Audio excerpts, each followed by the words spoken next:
वही बेलपत्र मंदिर में पड़ी रहती थी, उठती नहीं थी। आज के ज़माने में लोग बेलपत्र चढ़ाते हैं तो उठाकर खाते हैं, जल चढ़ाते हैं तो उसका आचमन करते हैं। तो ये शिव महापुराण ने सिखाया है कि आप जिसके समर्पण होकर जा रहे हो, उस समर्पण भाव को आप रखते हुए भगवान को रिझाने का प्रयास करिए। डॉक्टर भी बताता है कि ये सुबह दवाई खाना है, शाम को दवाई खाना है, अभी खाना है कि बाद में खाना है। उसी तरह पूजन का एक विधान है, इसको उपाय लोग कहते हैं, या हम तो कहेंगे कि पूजन का एक तरीका है इसको। जी, अब आपने बिल्व पत्र का नाम लिया है तो एक सवाल मेरा भी है और वो निजी जिज्ञासा से भी जुड़ा है और बहुत लोग उसकी चर्चा भी करते हैं। लोग कहते हैं सोमवार के दिन बिल्व पत्र नहीं तोड़ना चाहिए, क्या ऐसा है? जी, इसको बहुत लेके अलग अलग भिन्न भिन्न राय है। शिव महापुराण के अंतर्गत वर्णन है कि बेलपत्र को अमावस्या के दिन, पूर्णिमा के दिन, शिवरात्रि के दिन और सोमवार के दिन, प्रदोष के दिन तोड़ा नहीं जाता। उससे एक दिन पहले हमारे यहाँ तो बेलपत्र की महत्वता ये कही गई कि एक ही बेलपत्र को अगर आप संभाल कर रख लेते हैं और वो बेलपत्र अगर आप शिव जी को चढ़ाकर वापस उठाकर रख लेते हैं, वही आप बार बार चढ़ा सकते हैं, दोबारा भी चढ़ा सकते हैं। हाँ, बारंबार चढ़ा बेलपत्र दोबारा चढ़ा सकते हैं। बेलपत्र लेकिन महाराज जी कहा तो ये जाता है ना कि भगवान को तो अनछुआ और शुद्ध चढ़ाना चाहिए, तो अगर हम एक दिन पहले तोड़ लेंगे तो बिल्कुल बिल्कुल शिव स्वीकार करेंगे, उसमें कोई दिक्कत नहीं है। भगवान शंकर को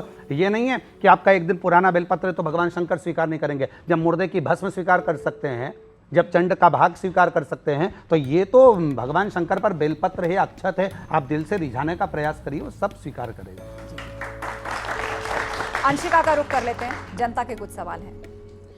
बिल्कुल, इससे पहले मैं जनता के सवाल लूँ, मुझे पूछना था पंडित जी आपसे एक सवाल, क्योंकि धर्म को लेकर भी बहुत बात हो रही है और लगातार, क्योंकि आप सीहोर के ही रहने वाले हैं, सीहोर के लोग ये कहते हैं कि हमारे बाबा कहाँ कहाँ चले जा रहे हैं। उन्हें बहुत ज़्यादा इंतज़ार रहता है कई बार कि आप वहाँ पर भी उन्हें मौका मिले आपके कथा में जुड़ने का, लेकिन वहाँ के लोग ये कहते हैं, और जनता से भी जब मैं अभी बातचीत कर रही थी तो उनका यही कहना था कि कई लाखों रुपए लगते हैं आपके कथा में जाने के लिए, कई बार आपसे कथा करवाने के लिए।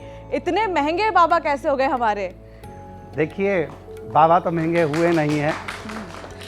सीहोर के वासियों के लिए और क्षेत्रवासियों के लिए दो कथा सीहोर में हमेशा होती है। गुरु पूर्णिमा महोत्सव के समय होती है, रुद्राक्ष महोत्सव के समय होती है। और विषय रहा कि बाबा महंगा हो गया, तो मेरा बाबा तो वैसे ही कुबेर भंडारी इतना महंगा है कि उसकी तो कोई फर्क ही नहीं है कि कितने का होगा, क्योंकि अपने पास कुछ नहीं रखता।